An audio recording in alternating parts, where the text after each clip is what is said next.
इस संसार में कुछ भी स्थायी नहीं है। संतुष्ट मन इस विश्व का सबसे बड़ा धन है। कर्म किए जाओ, फल की चिंता मत करो। भगवान प्रत्येक वस्तु में, प्रत्येक जीव में मौजूद हैं। आत्मा अमर है, इसलिए मरने की चिंता मत करो। आत्मा का अंतिम लक्ष्य परमात्मा में मिल जाना होता है। इंसान नहीं, उसका मन किसी का दोस्त या दुश्मन होता है। बड़पन वह गुण है जो पद से नहीं, संस्कारों से प्राप्त होता है। व्यक्ति या जीव का कर्म ही उसके भाग्य का निर्माण करता है। वर्तमान परिस्थिति में जो तुम्हारा कर्तव्य है वही तुम्हारा धर्म है। मन बहुत चंचल है जो इंसान के दिल में उथल पुथल कर देता है। जब वे अपने कार्य में आनंद खोज लेते हैं तब वे पूर्णता प्राप्त करते हैं।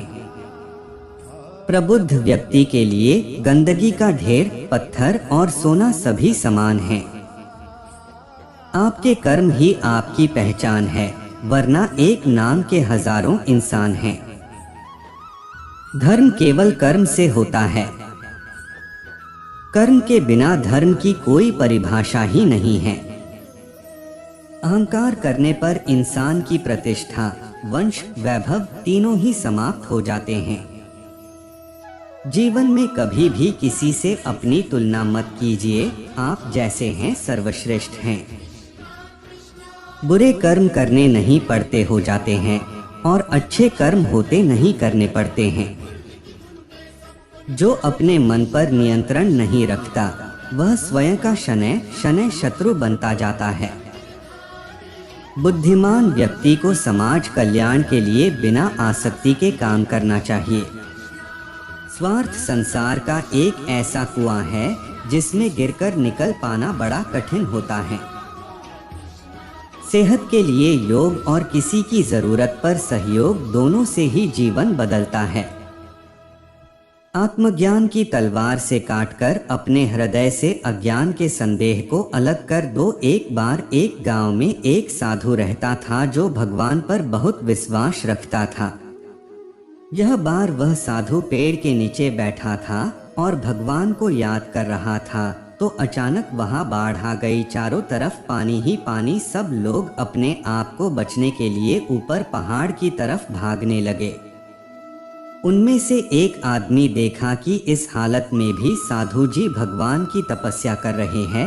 वह सोचा कि ये अपने आप को बचने के लिए कहीं जा क्यों नहीं रहे हैं, तो उसे साधु से बोला, अरे आप कहीं जा क्यों नहीं रहे हो, आप भी मेरे साथ ऊपर पहाड़ की तरफ चलो, नहीं तो डूब जाओगे। साधु बोले, अरे हमें क्या होगा, मैं भगवान की इतनी तपस्या करता हूँ, मुझे कुछ नहीं हो सकता, मुझे भगवान अपने आप बचाएगा। धीरे धीरे पानी साधु के कमर तक आ गया। अब लोग वहां से नाव लेकर निकलने लगे तो उनमें से एक ने साधु से कहा, अरे पानी आपके कमर तक आ गया है, आप हमारे साथ चलो। तो साधु ने कहा कि नहीं नहीं, भगवान मुझे अपने आप बचाएगा, और वह नाव वाला भी वहां से निकल गया। कुछ देर बाद पानी इतना बढ़ गया कि साधु के सर तक पहुंच गया और अब लोगों को बचने के लिए हेलीकॉप्टर निकलने लगे।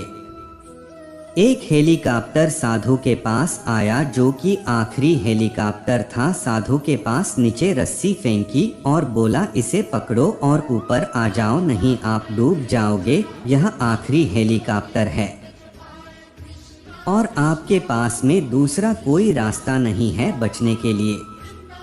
साधु ने कहा, यह रस्सी वापस ऊपर खींच लो और आप चले जाओ, मुझे भगवान के ऊपर पूरा भरोसा है, वह मुझे बचा लेगा। पानी काफी ऊपर आ गया, पेड़ डूब गया और साधु की भी डूबने से मौत हो गई। मरने के बाद साधु भगवान के पास गया और बोला, हे भगवान, मैंने पूरी जिंदगी आपकी तपस्या की, मेरा सारा जीवन आपकी आराधना करने में लगा दिया, फिर भी इतने भरोसे के साथ इंतजार किया कि तुम मुझे बचने आओगे, लेकिन वहाँ मेरी डूबकर मौत हो गई और तुम नहीं आए, ऐसा क्यों? भगवान बोले, मूर्ख इंसान, एक नहीं 3 बार आया था। वो तीनों बार मैं ही तो था। पहला पैदल, दूसरा नाव के द्वारा और तीसरा हेलीकॉप्टर के द्वारा। लेकिन तुमने मेरा एक भी अवसर पहचान नहीं पाया। पता नहीं किसका इंतजार कर रहा था। इस तरह से जिंदगी में हमें ऊपर वाला बहुत से मौके देता रहता है, लेकिन हम सब उस मौके को ठुकराकर पता नहीं किस चीज का इंतजार कर रहे होते हैं कि वो होगा तभी मैं करूँगा, और इस बात पर अड़े रहने से एक वक्त के बाद वो मौका हाथ से निकल जाता है और हम कुछ नहीं कर पाते हैं। तो किसी भी अच्छे समय का इंतजार मत करो। जो भी करना है आज और अभी से ही शुरू कर दो। भगवान श्री कृष्ण जी कहते हैं कि हमें किसी से भी अंधा प्यार नहीं करना चाहिए। हमारा किसी के प्रति अंधा प्यार हमें कभी भी आगे बढ़ने नहीं देता। अधिक प्रेम भी व्यक्ति को डोट बुद्धिहीन कर देता है। अनुमान मन की कल्पना है और अनुभव जिंदगी का सबक है। सच्ची खुशी तभी होती है जब आपकी सोच, कथन और कर्म में समानता हो। जैसे तेल समाप्त हो जाने पर दीपक बुझ जाता है, उसी प्रकार कर्म के क्षीण हो जाने पर भाग्य भी नष्ट हो जाता है।